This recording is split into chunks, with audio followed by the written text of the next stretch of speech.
The Lake District, England's largest national park. You can't think of anywhere better to be in the world. Every year, over 18 million people flock to its spectacular landscape. OK, let's go, guys. But if any of them lose something precious here, finding it again can be tough. I was frantic. It can't be replaced. I felt really guilty. I just felt a wave of shock. I won't ever forgive myself for it. So I've brought together local detectorists and underwater explorers to scour lake and fell for treasured lost possessions. If anyone's going to find it, it's you guys. We just found a ring. You are joking. No. Sometimes our searches bring up surprises. Amazing! I'll tell you exactly what that is. It looks like platinum to me. I think this is going to turn on.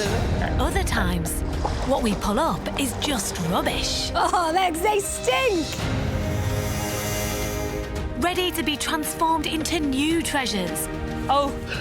By some of the finest crafters from the region. I hated it and now I love it. But best of all is when we can reunite our finds with the people who thought they were lost forever. Sorry. I'll chort up. I get it. Yeah, I get why you do this.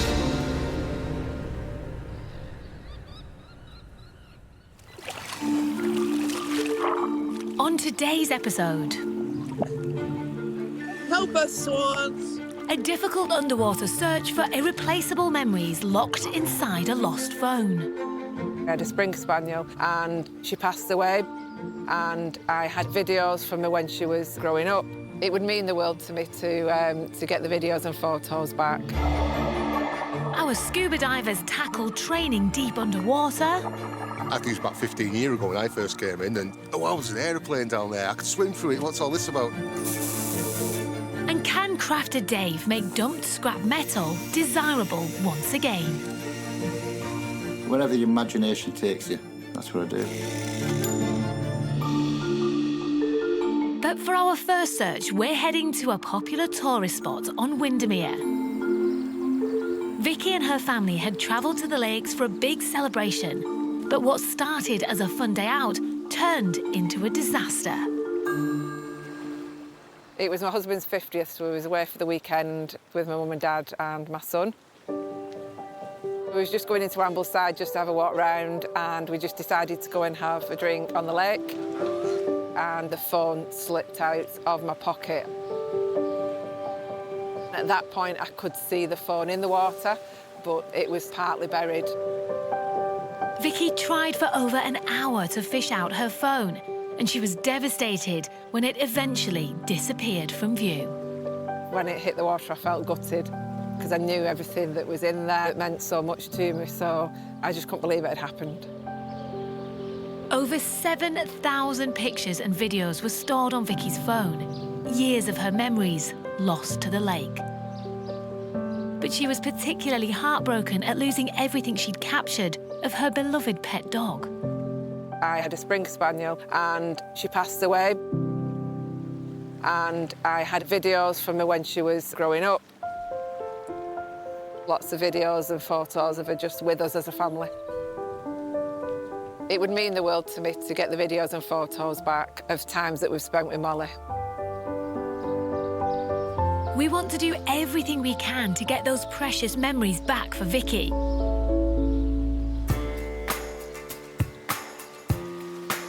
So our freedivers Renee and James are taking on the search. Vicki has sent us a photo taken from the day. It marks the spot she dropped her phone into the lake 1 month ago, so we have a pretty good idea where we can begin to look. We've got metal detectors. I think it's going to be a pretty easy job for us to jump in, grab that phone out of the silt, and make Vicki's day. The conditions today, it is a little cold. It is a little cold. But we're hardy. Let's get in. Yeah. Come on. Let's do it. As well as the phone itself, Vicki also had her driving license and credit card, along with her favourite photo of Molly inside the case. All right. Good luck. Thank you.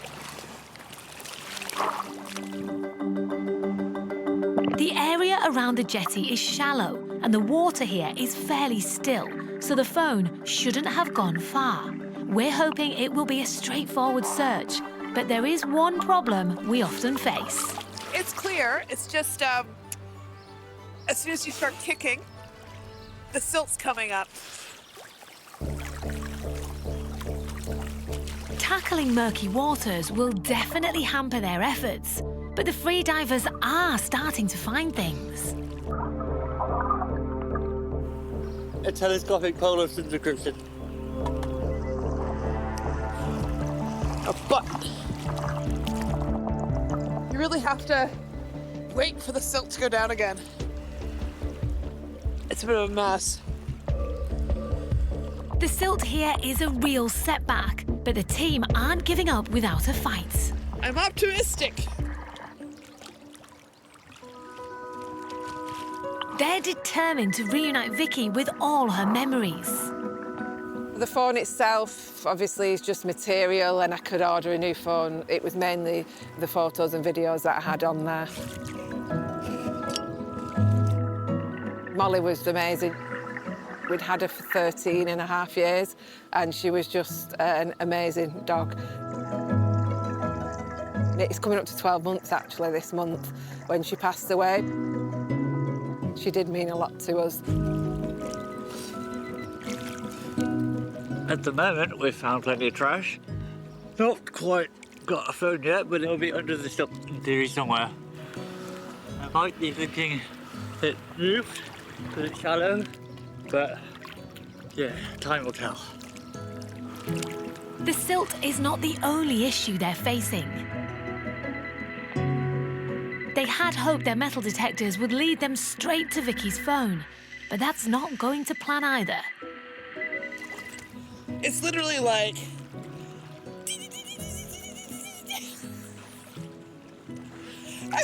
and you dig and there's nothing there, and it's probably just a tiny piece of foil. James and Renee have been searching for over half an hour, and it's become clear their detectors aren't helping. There's just so much metal underneath the jetty, they can't tell if a signal might be the phone or not. But it is, it's more frustrating than I thought it was going to be. Sadly, finding metal in the lakes is a situation we've come across on many of our underwater searches. So we've been trying to clear out as much as we can. I found the teapot. I said that, yeah. And there's one member of the team that's brought up more than anyone else. This is Sophie, and she's a magnet fisher. Yeah, I'm shaking with the weight of that. In the Lake District, it's really important that people maintain it. It's also really important for the wildlife as well. Quite often we're pulling out pollutants like motorbikes that have still got all the petrol in it. Sophie has been given special permission to use her magnet and rope here. It's not normally allowed, but we are keen to see what it can attract. It's gold colour, but I don't think it's going to be gold. But first earring I found. Amongst the metal, it's just a big lump cast iron, that. Sometimes hazardous items reveal themselves. I don't like to stand on that. That's like part of an old painting. I've had quite a few spark plugs, some old wiring, a lot of nails, a lot of bolts. I'm pretty chuffed that I've managed to get all this out. Yeah, I'm chuffed for that. We plan to add this haul to all of our other scrap metal finds and send it on to a pretty wondrous workshop.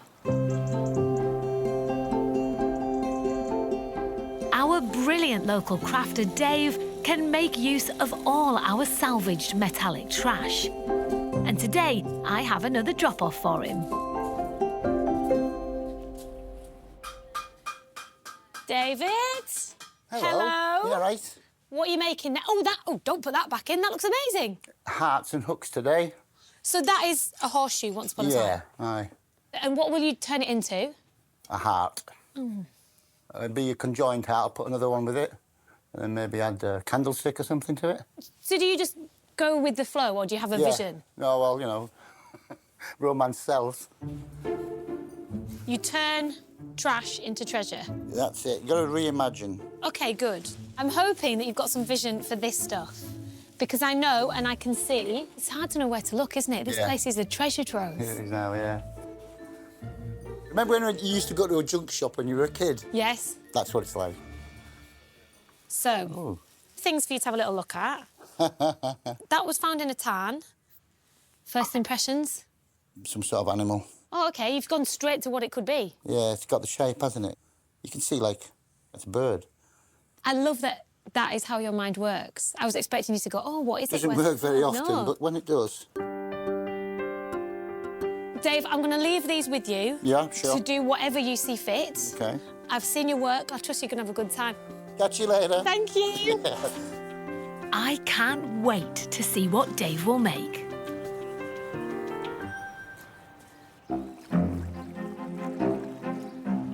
Back on Windermere, the free divers have been desperately searching for over an hour.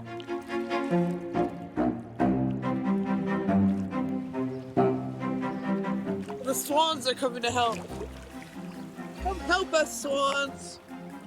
Maybe the swans ate the phone. But there's still no sign of Vicky's elusive phone, with its thousands of precious photos. I was upset. I was really upset. It's horrible because I knew where it was. When I saw it disappear, it was just awful. I wasn't going to get those memories back. My son found a big stick, tried to scoop it out. A couple of people tried to offer us wetsuits to see if my son would go in. Went on for hours. Renee and James need to rethink their search, so they've decided to go back to their most valuable clue. From the picture that we have when Vicki and everyone else try to get the phone out, you can see this ring, and you can see someone was kneeling 6 planks along. So 1, 2, 3, 4, 5, 6. So here is basically where they were going straight down. So we're taking in turns to go down. Realistically, at this point, I don't even think the metal detectors are worth it because they're going off like crazy. So I'm gonna go down, feel with my hands.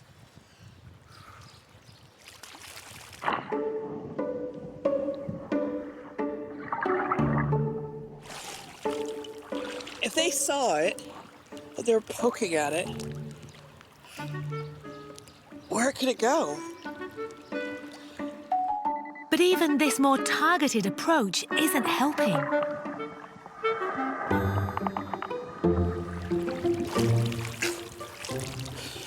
I'm annoyed. It should be just there. It should be just there.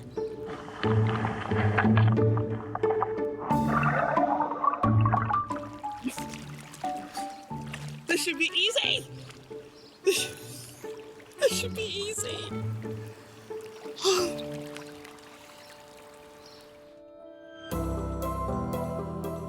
While the free divers soldier on, 22 miles away on the outskirts of the lakes, the scuba divers are also busy. They're at a former limestone mine. Its old quarry is now flooded and has a new purpose.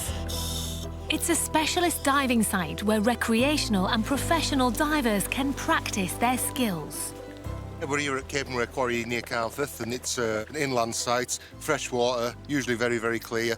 This is where a lot of free divers, scuba divers come to train. It's a great centre. It's got aeroplanes, helicopters, there's all sorts of things under the water.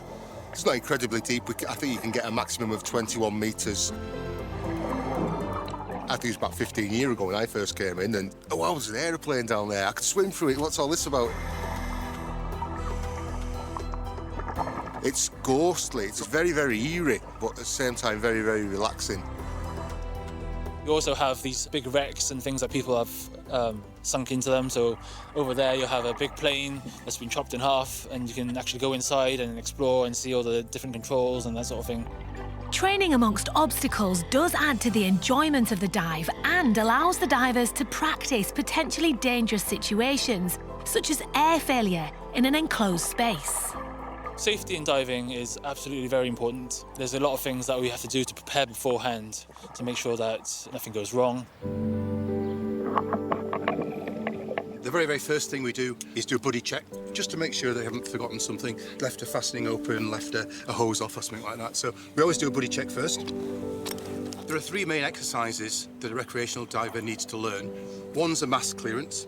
So in case you lose your mask or it fills up with water, you can fill it back up with air so you can see properly.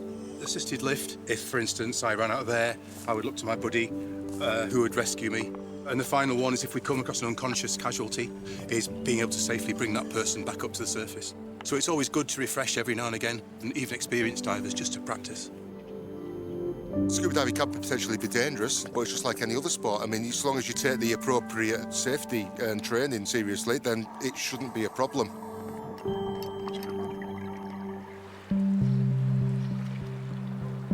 Back on Windermere, no scuba equipment is needed in the shallow search for Vicky's phone.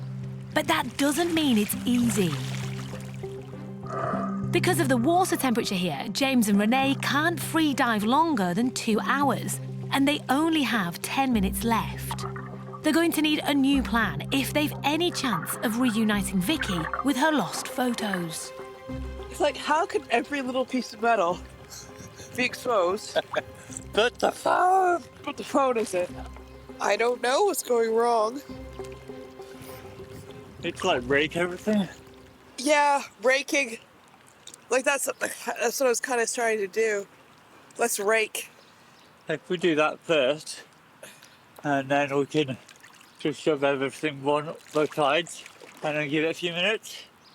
Okay. The freedivers are hoping that using their fins like a rake will stir up the silt and help reveal what lies beneath. This one's still warm, right? Yep. Raking is definitely revealing more discarded stuff. Everything's visible now. All the little pieces of metal are visible. There's more interesting finds. Hey, very small eyes. But still no phone. And time is almost up on this dive. Where could it go? Vicky's memories could be lost to the lake forever. But then, something glistens.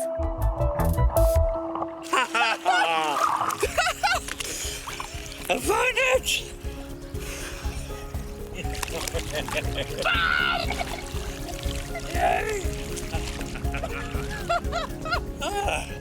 I just saw something that looked like a phone. Turned out to be a phone. It was a phone! It's Vicky's phone! Yay! That means we can get out of the water! A great result for the team after a tricky search. All that perseverance has paid off. The worst feeling is when you get out, you've been trying so hard, you've been in for an hour, you've been in for 2 hours, whatever it is, you can't even give that find back to the person who lost it. So to find it, oh my God. It's just, everything was worth it. Everything was worth it.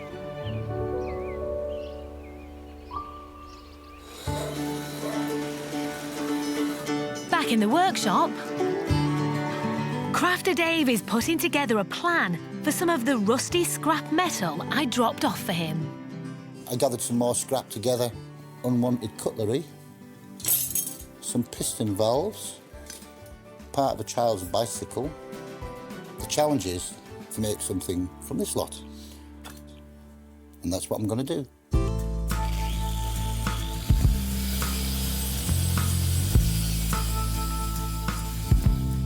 It's got shape, hasn't it? This could be a body. We can make this into maybe some form of animal, a sculpture. Yeah, something that's going to sit nicely in somebody's garden. Every day's a school day. And, yeah, addictive, though. That's the problem. I'm going to make a clump bird. It lives in the Lake District. Its habitat is around towns, and it lives amongst the marshes.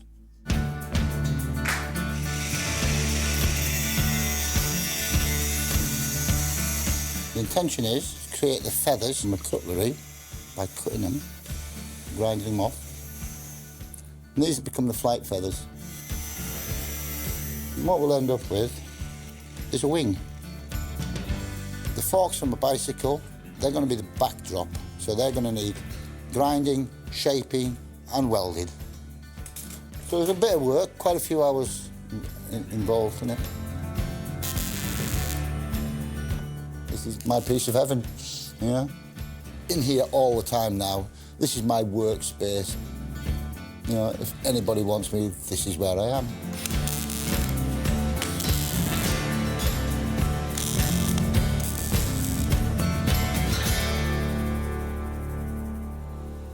Coming together nicely, isn't it? A few more of these to make, and then it'll be the job done.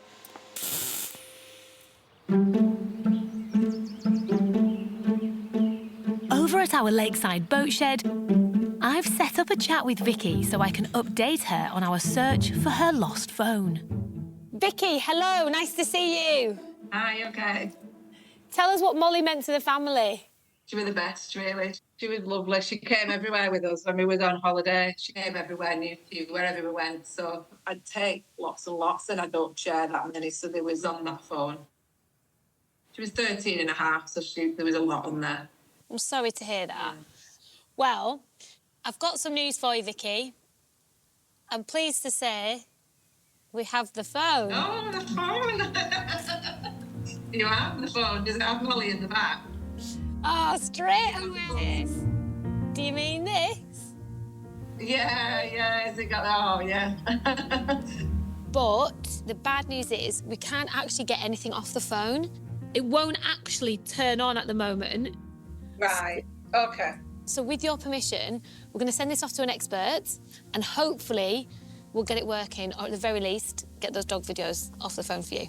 Oh, that'd be brilliant if you can do, yeah. I wouldn't know what to do myself. That'd be amazing, yeah. So was it deep? Where had it gone? Yeah, it was deep. It took a while for our divers to get it. We've also got all your cards. Oh, yeah. This. Oh, Henry. Oh, I forgot about Henry. Oh, it's Henry. But I can't believe you haven't mentioned, Vicki, that we can reunite you with your hash brown voucher. Oh, right. You can have it if you want. Next day. Listen, Vicki, we'll get all of this stuff back to you, the driving licence. We'll hang on to the hash brown voucher. Thank you very kindly. Oh, thank you so much. And we'll get this stuff back to you in the meantime and give you an update if we can get anything off the phone. Oh, super. Thank you so much. Thank you, Vicki. Thanks a lot. See you later. Bye. Bye. See you. So there's still work to do with the phone.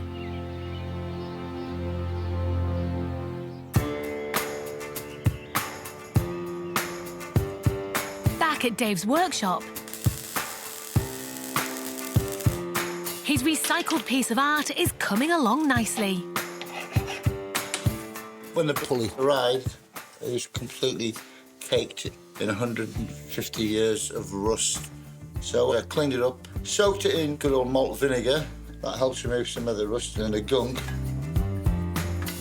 But it's always a challenge, isn't it? Making something out of nothing, bringing scrap back to life. It's all about reimagination. Yeah, that's what it is. It's just reimagining. And Dave's imagination, along with a lot of hard work, has turned a bag of rusty old scrap metal into an amazing recycled sculpture.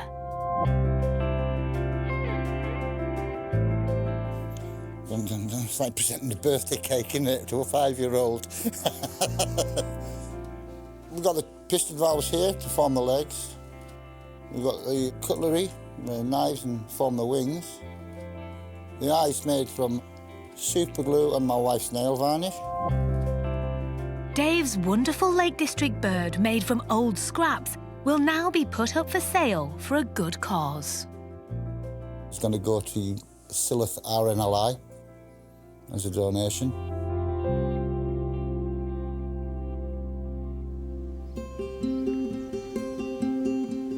When we took on the search to try and reunite Vicki with all of her lost memories stored on her phone, We never realised what a long, challenging quest it would become. But now, we finally have an update we can give her.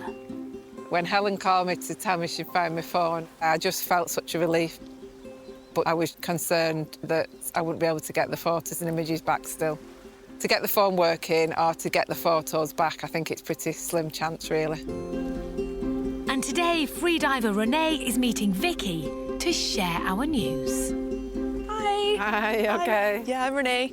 You know we got the phone, and we were super, super pumped to get that phone. Of course, it had been in the water for quite some time. Yeah. So when we came up, obviously, it wasn't working. It didn't turn on even with a charger. It had been in there for so long. We recently got the phone back from the data retrieval specialist. Yeah. So here's your phone. Oh. There's Molly and your son, all your cards. Oh, brilliant. Your free hash brown. I'm really sorry, it's expired. That was for James, that. All right. It's expired, so maybe. Oh, never. It looks perfect. Will it work? Now the phone is firmly back in Vicki's hands. Will the photos be there?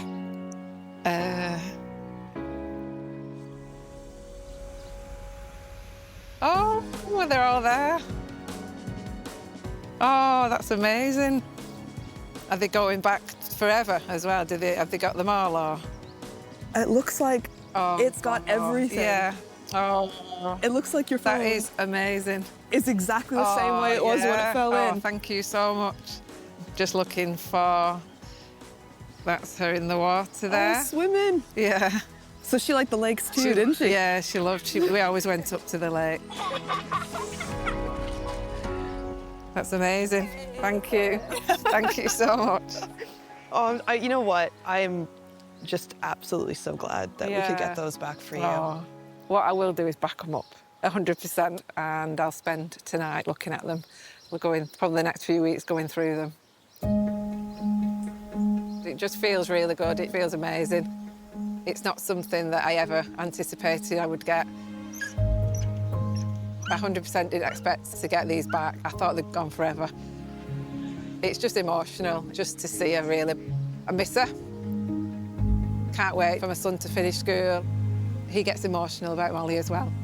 He'll absolutely love it.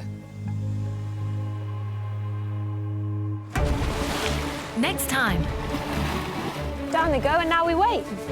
The camera that's been in the lake for over 10 years. Can we find the owner? We've got an ID, I think. Oh my gosh, sorry, I'm very excited. And we're out in full force, searching for a heartbroken teacher's wedding rings. Went to wash my hands and then looked down and thought, oh, my rings. I took them off for safekeeping, and that's when my heart really sank.